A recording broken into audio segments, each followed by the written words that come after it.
Welcome. As we begin our work through our first unit on video content, we'll need to access the online resources through the online resource page. To do that, you'll select the online resource tab located in the upper right hand corner of the white banner. The first resource we're going to take a look at is AEA Digital Library. Select AEA Digital Library, and this will launch the login information screen to begin access to the different resources. You'll notice that a username and password is required. You can receive this information from your teacher librarian and/or feel free to contact me and I'll provide support to you as well. Each building and/or district has a unique password and username that's identified for that area. Once you've entered that information, please note it's also case sensitive. That will log you into the actual screen itself. Now that we are on the actual screen for our beginning searches, you will take a note that we have different ways that we can access and drill down to find the information needed. We can search by keyword, we can browse by subject, we can browse by grade level, and/or search by standard. In this particular exercise, to get us started, I'm going to have us complete a keyword search. You can do that by typing in the actual information. You'll notice we have an autofill feature that's represented as well, and then you select search. What this is doing is going through the entire AEA Digital Library and is bringing up the information available to you based on that keyword search. You'll notice in the upper left-hand corner we have 48 results that were returned, and you can also see the breadcrumbs that were starting to build as we've been drilling down to the grade level we're looking for. The next step I'm going to take is drill down and/or filter by grade level. At this particular time, I'm going to select 4th grade, of which is now going to narrow that search, and we've now gone from 48 search results to 24.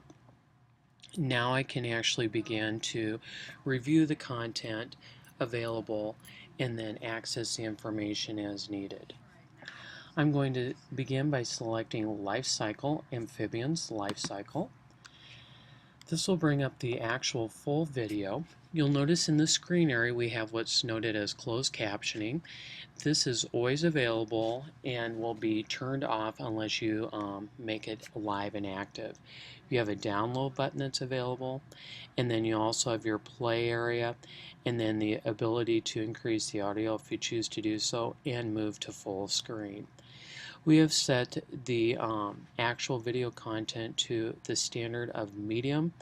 For quality, you do have the option of bringing that in at a high resolution or a lower resolution if you choose to do so. In the right-hand column, you'll notice that we have some additional tabs. We have what's noted as a resource tab. When selecting the resource tab, this is where you're actually going to find images that have been pulled from the video that are now JPEGs, and students can access and utilize this information, and/or teachers in anything that you might be doing. Also, if I were logged in as a teacher and not as a student, I will also have additional information located down below, which would involve manuals, blackline masters, lesson plans, etc., which would be located in this area as well. I also have available to me at my immediate click the different standards that this particular video ties to, and that's noted here for my reference with any of my lesson plans. The other tab that's available is the citation tab. This allows you to document in the style that your school district is utilizing that citation information, whether it be MLA, APA, or Chicago style. If I were to select MLA, what immediately happens is a window launches and you're able to, as we've noted here, highlight the text, copy it, and then paste it in your appropriate area for reference within your project and/or lesson. Okay, what I'm going to do now is I'm going to log out, and now we're going to come back in as a teacher. To set up a teacher account, you will need to contact myself, and or your teacher librarian, and we will assist you with the building key that will be required to set that account up, and along with some steps. I do have a video at the base of our unit here for video that you can access and actually set up the content on your own. Once you've done that, you'll log in. We're going to go back to that water cycle unit we were working on, and I want us to take careful note as we begin to look at this, the changes that we see. Number one, it's now identifying me as the individual logged in and not the actual building and or district. I'm going to go into that 4th grade level that we did our drill down in, so we're looking at the same information but in a little different format. When I select that video, you'll see these same features up here, but now if you notice down below the video, I have a couple items that were not available previously. One is called Add to Favorites and one is called Add to Playlist. This is a way I can start actually storing content and using it semester to semester or year to year, so that I'm not having to go and locate those items repeatedly. I can have a way of storing it into folders or developing a playlist. In the Resource tab, if you recall, I indicated that when you're logged in as a student, you don't have access to the teacher guide. These teacher guides are very, very helpful. You can elect to use all or parts of the teacher guides. Again, it provides a lesson overview. It can be downloaded as a PDF, as you see here. I'm going to just scroll very carefully to the table of contents to let you see what we have. You have some indicators related to copyright, the national standards, the objectives for this particular video, some different things related to that, some assessments, both a post-test and a pre-test, also some vocabulary, writing exercises, and then some activities that you may choose to do. I have seen teachers utilize this in a variety of different ways, so that's entirely up to you as to how you want to pull that information. Again, this is just another way to further support units of study that you're currently working on and have a different set of tools to utilize. So I'm going to just scroll down here. Here's an example of vocabulary, a black line master, a writing exercise, and again you have to remember this is for a 4th grade student, and then even a little bit of information as to how they would identify the life of a butterfly and the different stages that might entail.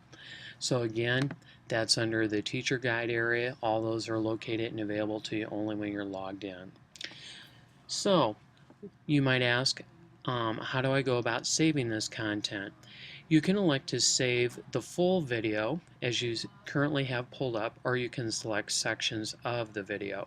In this particular case, I'm going to select, just for our viewing and our practice here, insect life cycles. So these are segments that are being pulled out of that actual video that was originally 14 links. I would like to add this to a playlist now, or add to a favorite. I'm going to add it to a playlist, and what this means is I can work from a pre-existing playlist I've already started to develop, or I can create a brand new one. And in this case, I'm going to go ahead and I'm going to create a brand new one so that you can see how this works. And I'm going to call this Life Cycle of a Flower. And then I'm going to create that playlist. You'll note in green under the word playlist, it's indicated it's been created, and now that has been added to my playlist area. So I can go through my account right above the playlist. I can use the gray banner and select my account up above, and now if I go down to Life Cycle of a Flower and I view video, it immediately launches that video. All those black line masters are available for me to use, and it's takes less time as you start to create those playlists that you may want to reference from time to time. So that's a brief look at how AEA Digital Library might be able to support you and ways that you might be able to search as well as create and develop your own playlist. I encourage you to now take the next 20 to 30 minutes or maybe even an hour to look at some of the content for any upcoming units you might be studying. and to actually try practicing and developing some of your own playlists. Thanks, and we look forward to beginning our next unit on video content.